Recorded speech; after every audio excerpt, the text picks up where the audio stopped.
Okay, ಆ ಟ್ರಾಲ್ಸ್ ಎಲ್ಲ ನೋಡಿದಾಗ ಏನಿಸ್ತು ತ್ರಿಮೋಕ್ಷಿದು? ಅಂದ್ರೆ ಬಹುಶಃ ನೀವು ಎಕ್ಸ್ಪೆಕ್ಟ್ ಕೂಡ ಮಾಡಿರೋದಿಲ್ಲ ಅನ್ಸುತ್ತೆ. ಅಂದ್ರೆ ನಿಮ್ಮಿಬ್ರು ಹೆಸರಲ್ಲಿ ಫ್ಯಾನ್ ಪೇಜ್ ಮಾಡಿರ್ತಾರೆ, ಅದೊಂದು ರೊಮ್ಯಾಂಟಿಕ್ ಸಾಂಗ್ ಎಲ್ಲ ಹಾಕಿ ಅಷ್ಟು ಟ್ರಾಲ್ ಮಾಡಿರ್ತಾರೆ ಅಂತ ಹೇಳಿ.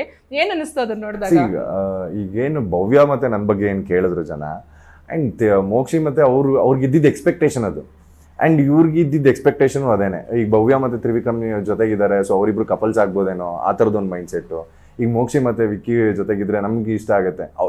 ಇದೆಲ್ಲ ಅವ್ರವ್ರ ಪ್ರಾಸ್ಪೆಕ್ಟಿವ್ ಬಿಟ್ಟರೆ, ನಮ್ಗಲ್ಲಿ ಒಳಗಡೆ ನನ್ನನ್ನು ನಾನು ಉಳಿಸ್ಕೊಬೇಕು ಅನ್ನೋದೊಂದು ಇರುತ್ತೆ ಒಂದೇ ಬಿಟ್ಟರೆ, ಇಲ್ಲಿ ನಾನು ನಿಮ್ಮನ್ನು ಕರ್ಕೊಂಡೋಗಿ ಫೈನಲ್ ಕೂರಿಸ್ಬೇಕು, ಇಲ್ಲ ಇನ್ನೊಬ್ರ ಜೊತೆ ಕ್ಲೋಸ್ ರಿಲೇಷನ್ಶಿಪ್ಪಲ್ಲಿ ಇರಬೇಕು, ಆಮೇಲೆ ಪ್ರತಿಯೊಬ್ಬರೂ ಕಪ್ಪೆತ್ತಬೇಕು ಅಂತಲೇ ಬಂದಿರೋರು.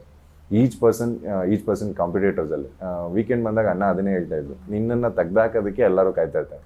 ಇನ್ ದಾಟ್ ಕೇಸ್ ಸೊ ಎಲ್ಲರೂ ಹಂಗೆ ಇದ್ದಿದ್ದರಿಂದ ನಮಗೆ ಯಾರ ಜೊತೆಗೂ ರಿಲೇಷನ್ಶಿಪ್ ಬೆಳೆಸ್ಕೋಬೇಕು, ಒಂದು ಕ್ಲೋಸ್ ಇದರಲ್ಲಿ ಇರಬೇಕು, ಅವ್ರು ಎಲ್ಲೋ ಒಂದು ಕಡೆ ಅವ್ರು ಆ ಕಂಫರ್ಟ್ ಝೋನಿಗೆ ಬರಲಿಲ್ಲ ನಮ್ಮ ಜೊತೆಗೆ. ಬಟ್ ಈ ಮಾತುಗಳಲ್ಲೇ ನಮ್ದು ಏನೇನಿದೆ ಅದನ್ನೆಲ್ಲ ಸಾಲ್ವ್ ಮಾಡ್ಕೊತಾ ಬಂದ್ವಿ. ಎಂಡ್ ಆಫ್ ದ ಡೇ ಆಚೆ ಬರ್ಬೇಕು. ಆಮೇಲೆ ಏನಾದ್ರು ಮಾತಾಡಿದ್ರ ಇಬ್ರು? ಅಂದ್ರೆ ಈ ತರ ಪೇಜಸ್ ಎಲ್ಲ ಕ್ರಿಯೇಟ್ ಆಗಿದೆ ಅಂತ ಹೇಳಿ ಅದು ಟ್ರಾಲ್ ತೋರಿಸಿದ್ಮೇಲೆ ಆಮೇಲೆ ನಗಾಡದ್ವಿ ಇಬ್ರು ಜೋರಾಗೆ. ನಾವಿಬ್ರು ಯಾವತ್ತೂ ಈ ತರ ಇರಲಿಲ್ಲ, ನೋಡಿದ್ರ ಅಲ್ಲಿ ಅದು ಬೇರೆ ನಾನು ಬೈಬೇಕಾದ್ರೆ ನೀವು ರಿಯಾಕ್ಷನ್ಸ್ ಬೇರೆ ಹಂಗೆ ಕೊಟ್ಟಿದ್ದಾರೆ. ನಿಮ್ ಜೊತೆಗೆ ಜಗಳ ಆಡಕ್ ಬಂದ್ರೆ ನನ್ನ ಜನ ಏನ್ ಅನ್ಕೊಂತಾರೆ ಗೊತ್ತಾ, ನೋಡಿ ಹೆಂಗಿರೋ ಎಂತೋಳ್ ಮೇಲೆ ಹೋಗಿ ಜಗಳ ಆಡ್ತಾ ಇದ್ದೇನೆ ಅಂತ ಅನ್ಕೊಂಡ್ಬಿಡ್ತಾರೆ. ನನ್ಗೆ ಅದೇನಂತ ಮ್ಯಾಟ್ರೇ ಆಗ್ಲಿಲ್ಲ ನೀವು ಜಗಳ ಆಡಿದ್ದು. ಆ್ಯಂಡ್ ಫೈನಲ್ ಆಗಿ ಹೋಗ್ತಾ ನಾನು ಯಾರು ಅಂತ ನಿಮ್ಗೆ ಗೊತ್ತಾಯ್ತಲ್ಲ ಅಂತ, ದಟ್ಸ್ ಓಕೆ ವಿಕ್ರಮ್ ಅಂತ. You are laughing at that. Actually am a fan boy to her. ಯಾಕಂದ್ರೆ ನಾನು ಅಮ್ಮ ಪಾರು ಕೂತ್ಕೊಂಡು ಸೀರಿಯಲ್ ನೋಡ್ತಾ ಇದ್ವಿ ನಾವು. ಅವ್ರು ನಾನು ಸೀರಿಯಲ್ ನೋಡಿದ್ದೆ ನಾನು ಅವ್ರನ್ನ, ಅದಕ್ಕೆ ನಾನು ಅವ್ರಿಗೆ ಹೇಳಿದೆ ಫ್ಯಾನ್ ಬಾಯ್ ನಾನು ನಿಮಗೆ. ಅದನ್ನ ಎಲ್ಲಿ ಕೊನೆಯಲ್ಲಿ ಹೇಳಿದ್ದು ನಾನು ಅವ್ರಿಗೆ, ಸೊ ಅಲ್ಲಿವರೆಗೂ ಹೇಳಿರಲಿಲ್ಲ. ಬಿಕಾಸ್ ಅದನ್ನ ಮುಂಚೆನೇ ಹೇಳ್ಬಿಟ್ರೆ ಇವ್ನು ಏನೋ ಸ್ಟ್ರಾಟಜಿ ಮಾಡ್ಕೊಂಡು ನನ್ನ ಹತ್ರ ಇದನ್ನೆಲ್ಲ ಹೇಳ್ಕೊತಾ ಇದ್ದೇನೆ ನಂಗೆ ಆಗ್ಬಿಡತ್ತೆ ಅಂತ.